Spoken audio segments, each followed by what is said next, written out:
Hey there, we continue to work on equivalent fractions. In this example, I am presenting you with a different case.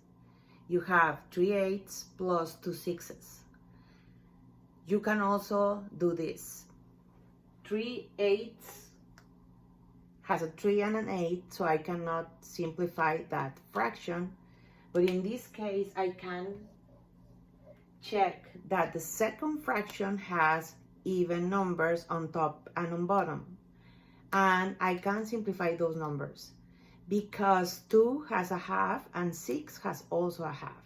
So before doing the equivalent fractions, I'm gonna simplify this fraction so I can get smaller numbers. You always want to get smaller numbers, and that's going to make it easier for you when you do your addition at the end. So let's do that. If I divide half of 2, or 2 divided by 2 is 1, and the half of 6 is 3. So in reality, what I have here is 3/8 plus 1/3.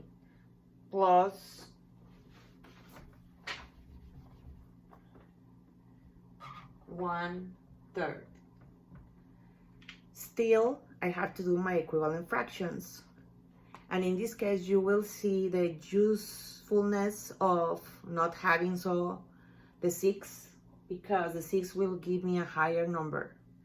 So we are going to continue doing the same. To find the common denominator, we are going to multiply these two. 8 times 3 is 24. If I would have multiplied these two, I will get 48, which is a much bigger number, and you want to work with a smaller number. 24 is not that small, but it's smaller than 48, okay? And this is just one way I'm teaching you to find the common denominator. So we want to make the 8 24, and we want to make this 3 24, okay? So let's do that. 3/8 times, what number do I choose to make the 8 24? Normally, we use these two numbers, right? So I'm gonna multiply times 3 and 3. Again, remember the rule, 3 on top, 3 on bottom. So this is 9/24. Then I'm going to do the second one, that is 1/3. And I also want to make it into a 24 denominator. So I'm going to do the opposite. I'm going to use 8 on top and on bottom, and I'm going to get 8/24. As you can see, 8/24 can also be simplified. But in this case, because we are working hard to make this addition, we are going to do the addition first, and then we are going to simplify, because,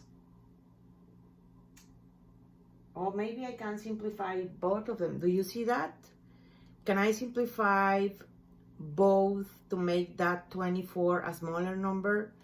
If you can do that, you have to simplify this one, and you have to simplify both of them so you have the same denominator, okay? So let me start all over, because I think